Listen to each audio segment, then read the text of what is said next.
Good morning, students. Good morning, everyone. Welcome again. This video is for class 7th.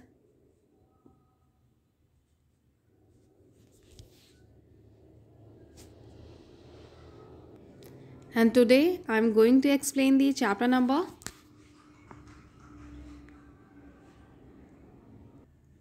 14,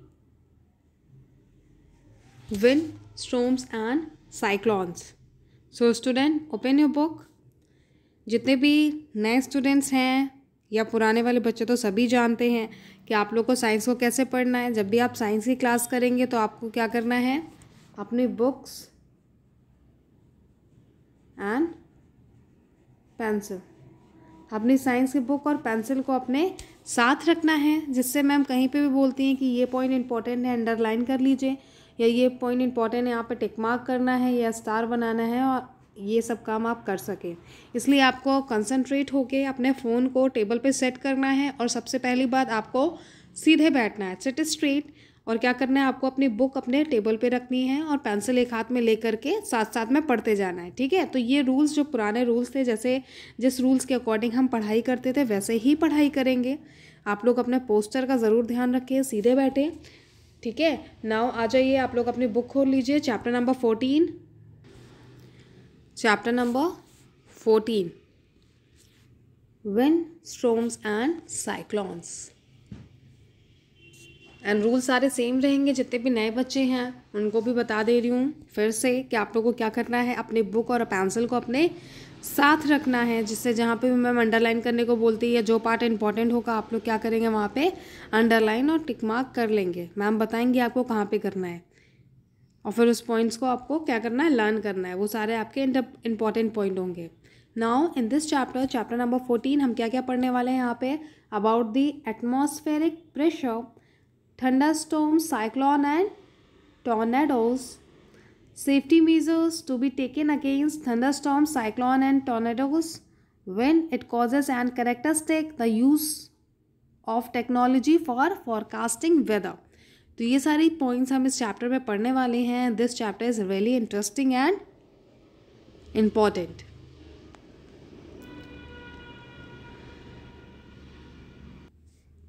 starting of points, इस chapter का starting discussion class में हो चुका है, पर हम इसे एक बार और देख लेंगे बिकॉज आपके एग्ज़ाम स्टार्ट हो चुके थे और ये चैप्टर एग्ज़ाम में तो आया नहीं था, तो कुछ बच्चे रिवीजन नहीं कर पाए होंगे। तो हम इसे एक बार और देख लेते हैं, स्टार्टिंग ऑफ वगैरह, फिर हम आगे वाले पॉइंट्स को डिस्कस करेंगे। रूल्स वही हैं। आप लोग को कमेंट बॉक्स में कमेंट करने से पहले क्या करना है, हमेशा अपना नेम एंड क्लास मेंशन करना है, ठीक है। Always mention your name and class, just like your name is Sakshi, then Sakshi 7th A। And आपकी जो भी कन्फ्यूज़न है, अगर आपको क्लास में कुछ चीज़ समझ में नहीं आई है तो आप लोग क्या करेंगे, कमेंट बॉक्स में कमेंट करेंगे और पूछ लेंगे कि मैम ये पॉइंट मुझे समझ नहीं आया है, या आप अपने सीको ऐप के थ्रू पूछ सकते हैं, ठीक है। आप अपने सीको ऐप के थ्रू पूछ सकते हैं कि मैम मुझे ये पॉइंट समझ नहीं आया है, इसे फिर से एक्सप्लेन कर दीजिए। तो मैम क्या करेंगी, नेक्स्ट डे के वीडियो में, या नेक्स्ट डे नहीं हो पाएगा तो उसके बाद वाले वीडियोज़ में उस पॉइंट्स को एक्सप्लेन कर देंगी, ठीक है। कभी कभी ऐसा भी होता है कि मैम ने पहले ही वीडियो बना ली होती है, तो उसके बाद वाले वीडियो में तो मैम ज़रूर एक्सप्लेन कर देंगे उस पॉइंट्स को। और वैसे भी मैम डेली आपकी साइंस की मैम डेली आपको थोड़ा सा रिवाइज करते हुए ही पढ़ाएंगे, जिससे कोई भी कन्फ्यूज़न ना रहे, ठीक है। उसके बाद भी अगर कन्फ्यूज़न रहती है तो आप लोग को हमेशा पूछ लेना है। कमेंट बॉक्स में आप जब भी कमेंट करेंगे तो अपना नेम एंड सेक्शन ज़रूर डालेंगे। This rule is for both boys and girls, ठीक है।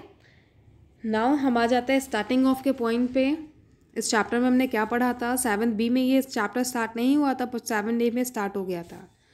हम इसे देख लेते हैं। We all know that moving air is called wind. Wind क्या होती है हमें सबको पता है, चैप्टर का नाम भी है हमारा विंड, स्टॉर्म्स एंड साइक्लोन्स। तो ये सारी चीज़ें क्या होती हैं इस चैप्टर में हम देखने वाले हैं।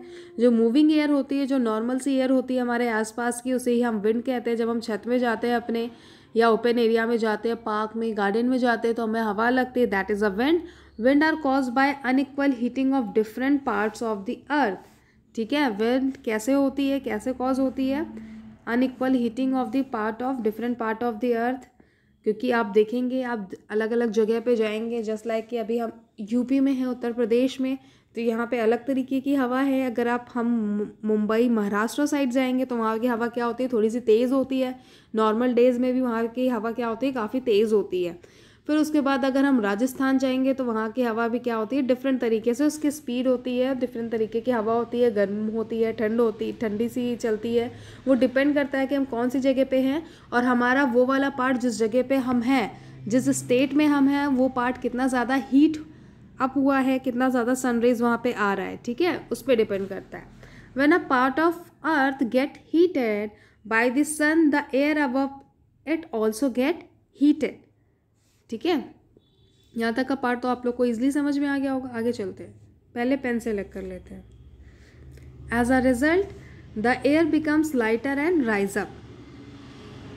जैसे ही हीट मिलती है सरफेस को, वहाँ की जगह को, वहाँ की एयर कैसी हो जाती है, लाइट हो जाती है, राइज अप हो जाती है। Mean while the cooler air which is denser and heavier occupies the empty space place of the hot air. This movement of air is called wind. Wind आप लोग अंडरलाइन कर लीजिए। कहाँ से करना है आप लोग को, यहाँ से। The air become lighter and rise up mean while the cooler air which is denser and heavier.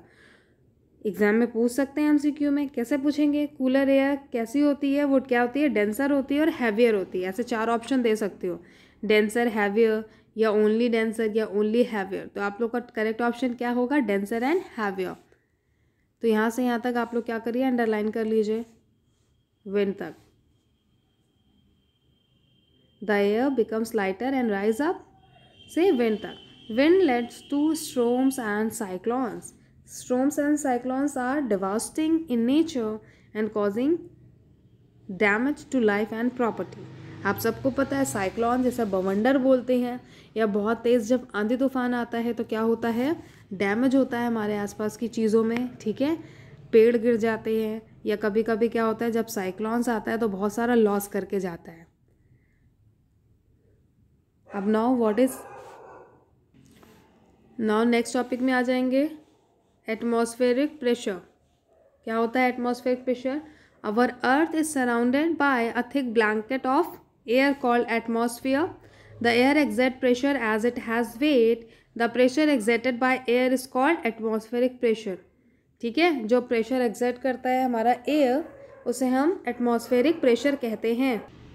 Just take an example कि जब हम नॉर्मली बैठे होते हैं, गर्मियों के दिन में क्या होता है, हम नॉर्मल सा एक पन्ना लेते हैं या अपनी बुक और कॉपी से क्या करते हैं, ऐसे वेव करते हैं, हिलाते हैं, तो क्या होता है, हवा लगती है हमें थोड़ी सी, ठीक है। ऐसा क्यों होता है? क्योंकि हमारे आसपास जो एटमॉस्फेयर है, like just take an example, ये आप हैं, ठीक है, और ये आपके रूम है।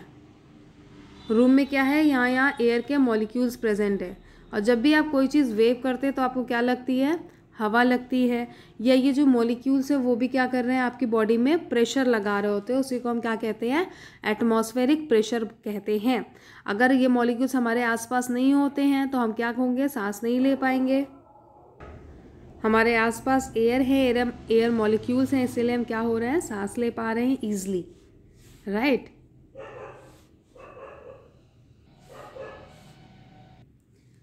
Air pressure is the force exerted on us by the weight of the tiny particles of air.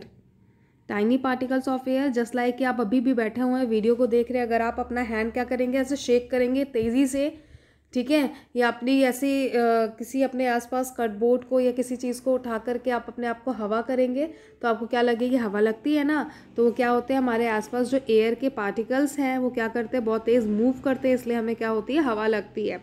The air pressure is measured by, अब नाउ एयर प्रेशर किससे मेजर्ड किया जाता है, इंस्ट्रूमेंट जिसे हम क्या कहते हैं, बैरोमीटर। बैरोमीटर कैसा दिखता है, यहाँ पे आपका इमेज दिया हुआ है, बैरोमीटर ऐसा दिखता है, और बैरोमीटर से क्या होता है, एयर प्रेशर को मेज़र किया जाता है कि हमारे आसपास की जो एयर है वो कितना प्रेशर लगा रही है, ये कितना प्रेशर नॉर्मली होना चाहिए, वो सारी चीज़ें किससे मेज़र होती हैं, बैरोमीटर से मेज़र होती हैं।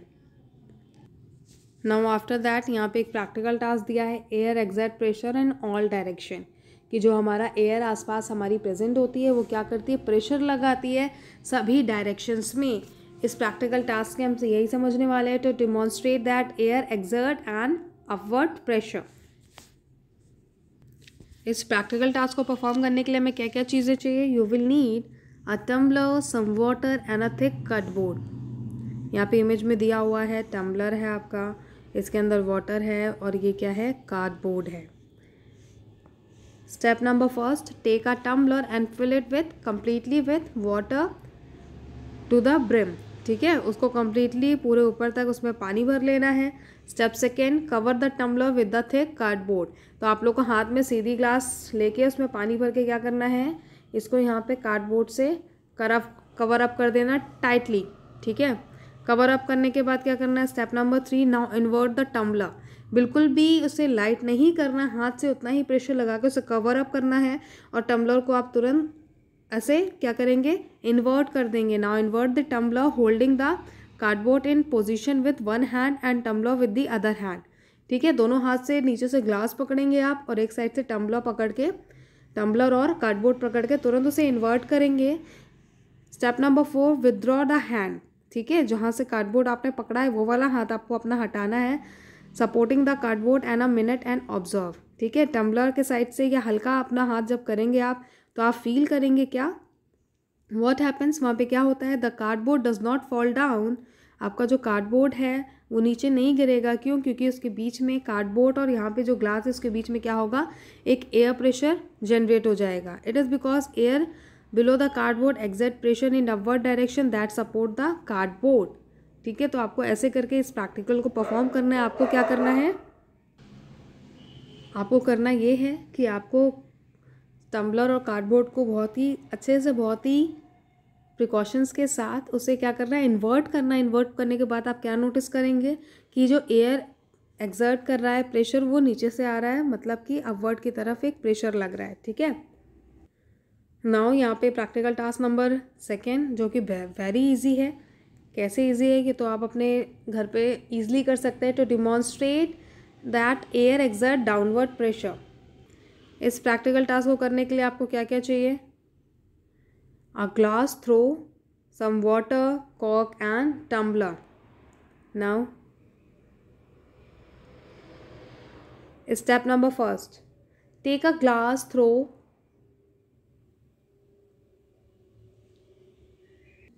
and fill it with water. Step number 2, drop a small piece of cork in the water. ठीक है, आपको क्या करना है? कॉक भी डाल देना है। Now step number 2, drop a small piece of कॉक in the water. Step number 3, you will find that the कॉक फ्लोट्स ऑन द वाटर। ठीक है, कॉक आपको मार्केट में मिल जाएगा, इजिली अवेलेबल है। Step number 4, now take the tumbler and invert it in on the floating कॉक। Push the tumbler over the floating कॉक एंड ऑब्जर्व। ठीक है, तो आपको क्या करना है? ऐसे आपको एक जार लेना है या कुछ भी आप घर पे ले सकते हैं।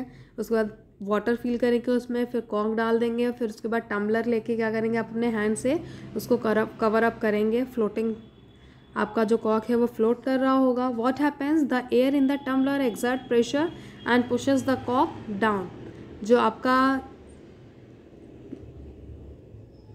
टम्बलर में यहाँ पे एयर प्रेजेंट होगी वो क्या करेगी? इस कॉक को नीचे साइड प्रेशर के थ्रू क्या करेगी? नीचे साइड पुश करेगी। Now air exert pressure in downward direction. This means air क्या होती है? प्रेशर एक्सर्ट करती है कहाँ पे? डाउनवर्ड डायरेक्शन में। ठीक है, नाउ प्रैक्टिकल टास्क नंबर 3 क्या दिया है? प्रैक्टिकल टास्क नंबर 3 में अब हमने 2 डायरेक्शन से देख लिया एयर प्रेशर कैसे लगता है। नाउ साइड वाइज से एयर प्रेशर कैसे लगता है? That to demonstrate that air exert side wise pressure, you will need a tin can with lid, a burner, some water and a bucket tub. ठीक है, तो इस प्रैक्टिकल टास्क को आप घर में नहीं करेंगे। ठीक है, इसे आप यहीं पे समझ लेंगे। क्या क्या चाहिए? Step number first, take a tin can and fill it with half water. ठीक है, 3 कैन लेंगे आप, उसको आधा पानी से भर देंगे। स्टेप नंबर 2 में क्या किया है इन्होंने? Now heat the can on the burner, let the water boils for a few minute. हमें पानी को गर्म करना है थोड़ी देर के लिए। Now step number 3, when you observe steam coming out of the can, remove it from the burner immediately and put a lid tightly on the can.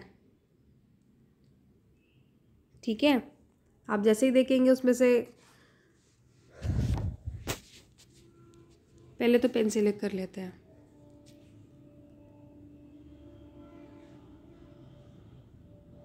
आप जैसे ही देखेंगे कि वहाँ से जब हमने पानी को बर्नर पे रखा, उसमें से स्टीम निकलने लग गया, फिर हम उसमें क्या करेंगे, लिड लगा देंगे। Now put the can carefully in the bucket tub and pour water over it and observe. ठीक है, तो आप उसे गर्म पानी के साथ उस टीन को क्या किस में रख देंगे, वाटर टब पे रख देंगे, ठंडे पानी में, और थोड़ी देर में ऑब्जर्व करेंगे तो आपको क्या दिखेगा,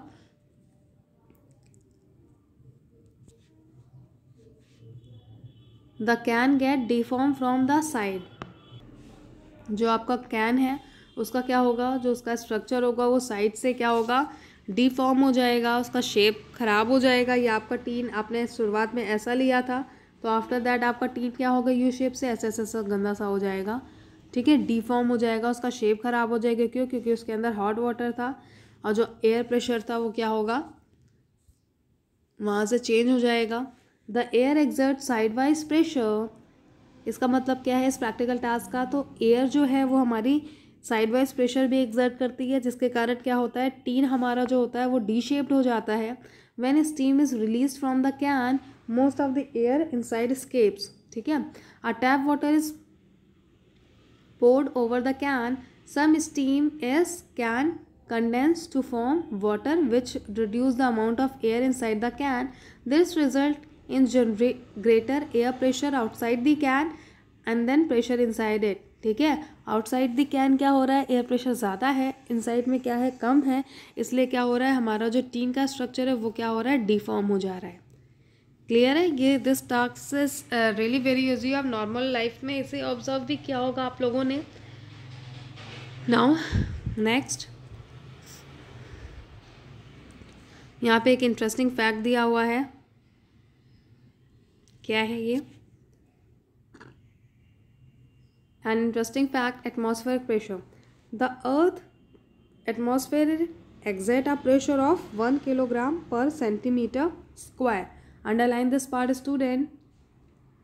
हमारा जो अर्थ एटमॉस्फेयर है वो कितना प्रेशर एक्सर्ट करता है, कितना प्रेशर लगाता है, 1 kg मास में 1 kg पर सेंटीमीटर स्क्वायर।